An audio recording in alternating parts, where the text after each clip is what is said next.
Right, so we're on to part 2 of looking at what happens if you go off your plan, whether it's a nutrition plan or an exercise plan, mostly focusing on the idea of a weight loss plan as an example, but these principles will apply to pretty much anything. So in part 1, we had a look at foolproofing your plan and making sure that you were asking of yourself something which is reasonable and achievable, because that's how you make sure that you get success.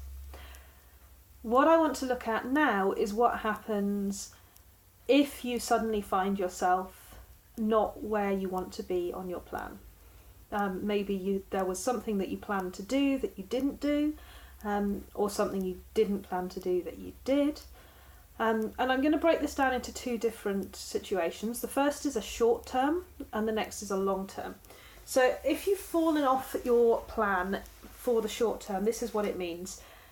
Maybe you're working on a weight loss plan, or maybe even it's like a performance nutrition plan, and you know what you're expecting to eat or how you're expecting to approach food, and something goes wrong.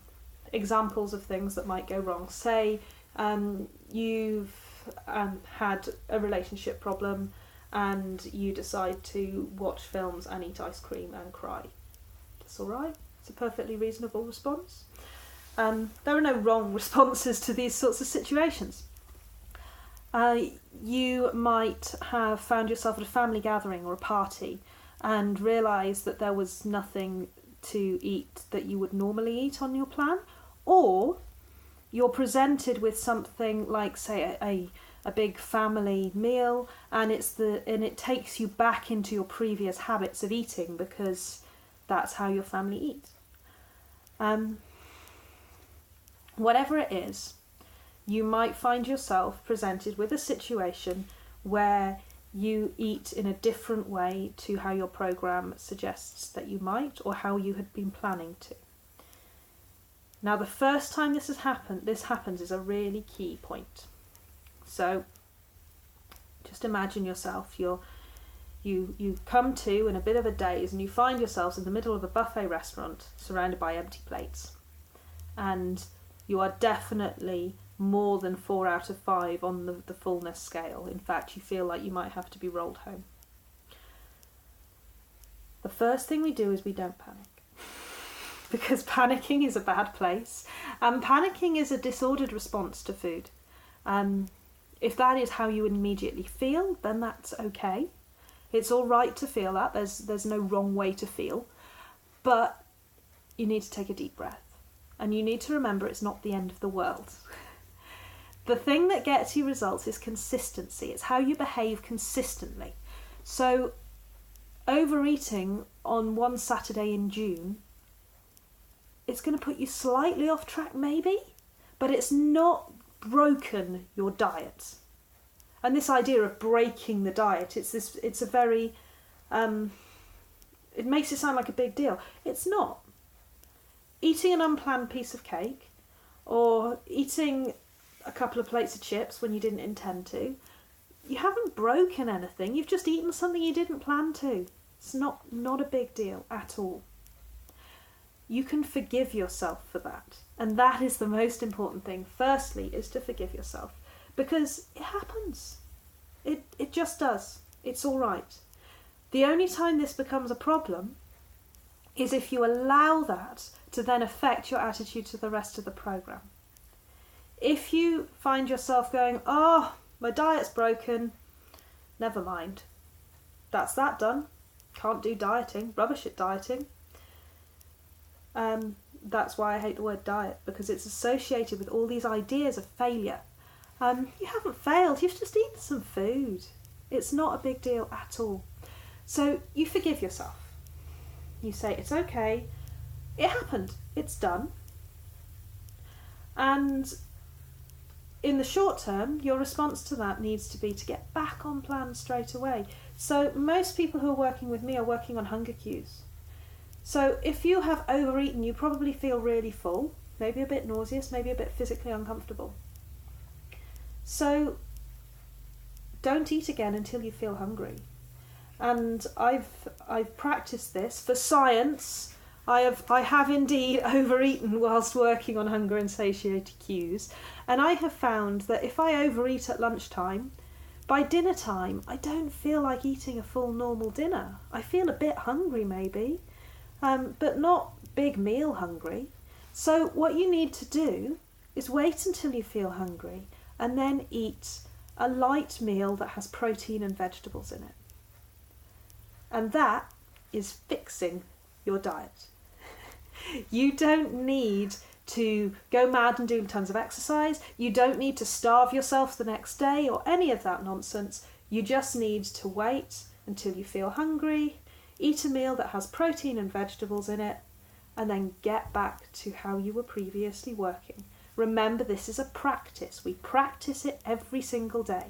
If one day doesn't go as you hoped, you've got tomorrow. If one meal doesn't go as you hoped, you've got the next meal.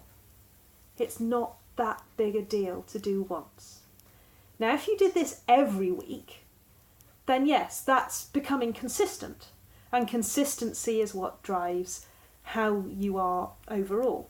So if you consistently overeat, then you'll gain weight. If you generally don't, and then you overeat on a one-off occasion, you're probably going to be okay. So it's not worth panicking, and it's not worth throwing everything in the bin over. We just need to take a step back and get some perspective on that. Once you feel able to, and it might mean getting into an emotional place to be able to do that, you need to be able to reflect on what happened. Now, you can make a decision to say, actually, I'm going out to celebrate my birthday, and I feel okay about overindulging just this once, because I'm cool with that. And that's okay. But quite often when this happens, it's because something went wrong. And so then we need to think about what went wrong and how we can make sure that in future it doesn't happen again. And it might be things like reflecting on how we use food. Hedonic eating, eating when you're not hungry, usually has some kind of emotional root behind it. So what emotions was I feeling? Why did I think to respond the way I did? How could I respond differently in future? So for instance, if you were stressed about something, maybe you had a really hard day at work, and it was difficult, and you just didn't feel like eating something healthy, you just wanted to eat something comforting at the end of a stressful day. Then recognise that and go, okay, so how could I manage my stress? Is there something I could use other than food in this situation? And again, if this happens once, occasionally, that's not an issue. But if it's happening regularly, then you have a problem with stress management. And you need to look at the problem with stress management, not worry about the food. Because if you treat the main issue, then the food will come. If you weren't enormously stressed at work, you wouldn't have felt the need to come home and overindulge. So the next thing I want to look at is the more long-term thing, and this is what has basically happened if you've either made the spontaneous decision to just bin the diet because you've just had enough with it, or you have just fallen out of your usual practice. Maybe you've gone on holiday, maybe you've been a bit busy for a while, maybe you've had guests come to stay at the house and that's affected your normal routines. So your routine has been disrupted, and as a result your habits that you have built up and the skills that you have been working on in order to maintain your nutrition and fitness have diminished. Maybe, for instance, you were in the habit of going out for a walk every day, and the seasons have changed and it's been raining all week. And now you've suddenly realised that you haven't been for a walk in 2 weeks or a month. Now at this point, you may feel like you're back to square one. And that's okay. It's all right to go back and revise the basics. There is nothing wrong with going back to the very beginning. But the most important thing at this stage to remember is that you mustn't think, that you've fallen behind and you need to catch up to where you would have been if you had continued the way you were working previously. It's really tempting to be on a healthy eating program and then to slip and then to go, oh no, now I'm going to have to go on a crash diet to make up for it. That's not going to work. It's putting yourself in a worse situation. So again, forgive yourself. It's okay. Stuff happened.